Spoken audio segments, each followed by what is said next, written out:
হয়তো তার মুখে একটাবার আমি মা ডাক শুনতে পারবো আপনাদের সহযোগিতার জন্য। আপনাদের কাছে আমি মিনতি করতেছি, আমার বাচ্চাটার মুখের দিকে তাকিয়ে হইলো আমার কিছু হেল্প করেন। আপনাদের অনেক অনুরোধের পরিপ্রেক্ষিতে আমরা 5 জুলাই অনুষ্ঠিত 372তম পর্বের অতিথি শারমিন আক্তারকে আবারও আমন্ত্রণ জানিয়েছি। এর আগেও আমরা বিভিন্ন অতিথির জন্য বিভিন্ন উদ্যোগ নিয়েছি, আপনারাও সাড়া দিয়েছেন। আবার আমরা এই বাচ্চাটার জন্য একটা উদ্যোগ নিতে চাই। এই বাচ্চাটার বর্তমান চিকিৎসা সেভাবে হচ্ছে না, বাচ্চাটার যাবতীয় যে মেডিকেল ডকুমেন্টস সেগুলো কমেন্টসে আমরা দিয়ে দিব।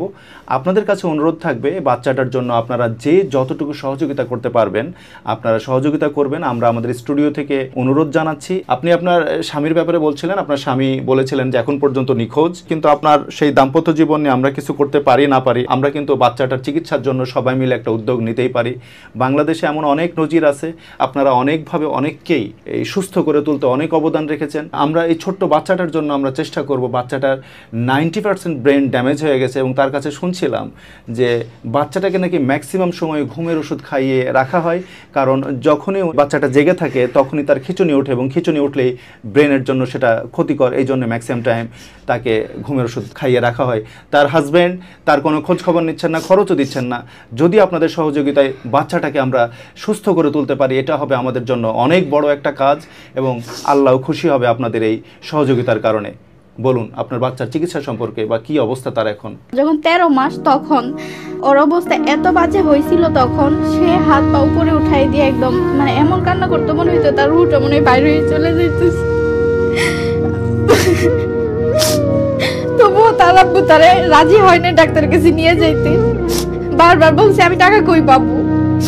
তারপর আমার কান্নাকাটিতে যখন দেখছি যে সত্যি বাবুর অবস্থা খুবই খারাপ, তখন সে হসপিটালে নিয়ে যাওয়ার পর আমরা যেটা জানতে পারি ওর ইজি রিপোর্ট থেকে ওর ব্রেনের 90% অংশই ড্যামেজ হয়ে গেছে।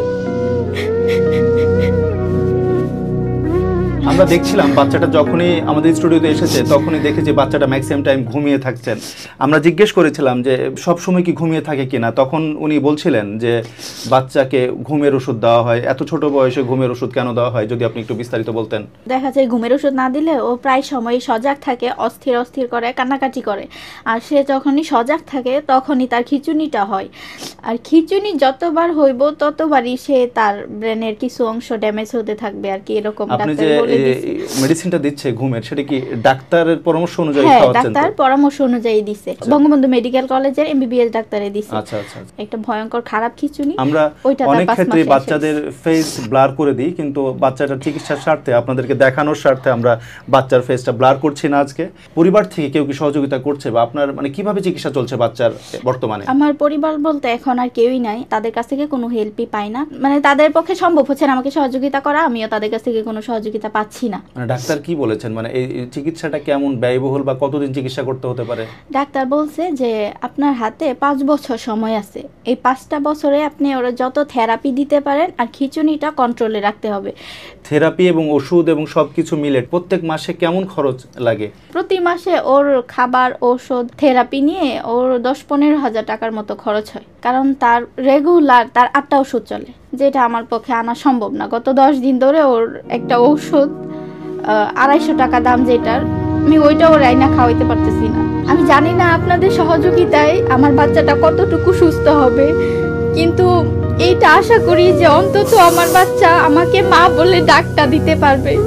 আমার বাচ্চা অন্তত হেঁটে হেঁটে আইসা আমার কাছ পর্যন্ত আসতে পারবে, হয়তো তার মুখে একটাবার আমি মা ডাক শুনতে পারবো আপনাদের সহযোগিতার জন্য। আমাকে ডাক্তার বলছে যে আমি যদি আমার বাচ্চার প্রপার ট্রিটমেন্টটা শুরু করতে পারি তাহলে সে সম্পূর্ণ সুস্থ না হইলেও সে আমাকে মা বলে ডাকটা দিতে পারবে। আপনাদের কাছে আমি মিনতি করতেছি, আমার বাচ্চাটার মুখের দিকে তাকিয়ে হইলেও আমার কিছু হেল্প করেন।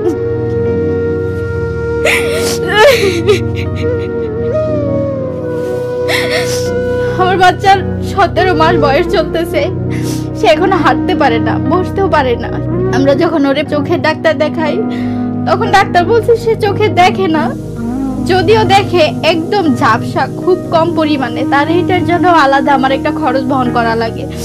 আর টাকা পয়সার জন্য আমি এখনো ওর কানের পরীক্ষা করাইতে পারি নাই, যেটা ডাক্তার আমাকে ইমার্জেন্সি করাইতে বলছে। দয়া করে আমার প্রতি সহনশীল হন। ডেলিভারির সময় ওর জাস্ট মাথার এইটুকু আসছে, বাকিটুকু আসে নাই, কারণ সে একদম দুর্বল হয়েছিল, পেটের ভিতর কোনো নড়াচড়া ছিল না, তার নিজের কোনো সেন্স ছিল না আর কি। তো এখন আপনাকে যদি কেউ সহযোগিতা পাঠাতে চায় কোন নাম্বারে কিভাবে পাঠাতে পারবে?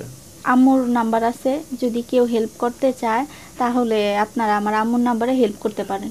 আমার আম্মুর নাম্বার হচ্ছে, ওটাতে বিকাশ আছে। আমার আম্মুর নাম্বারটা হলো 01967931278।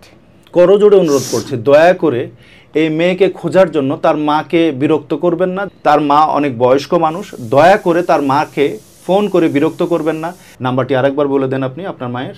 01967931278। পার্সোনাল বিকাশ অ্যাকাউন্ট নাম্বার, এই পার্সোনাল বিকাশ অ্যাকাউন্ট নাম্বার আপনি আপনার অনুদান পাঠাতে পারবেন। আর এটার কনফার্মেশনের জন্য আপনি আমাদের অফিসে ফোন দিবেন, 01707082470।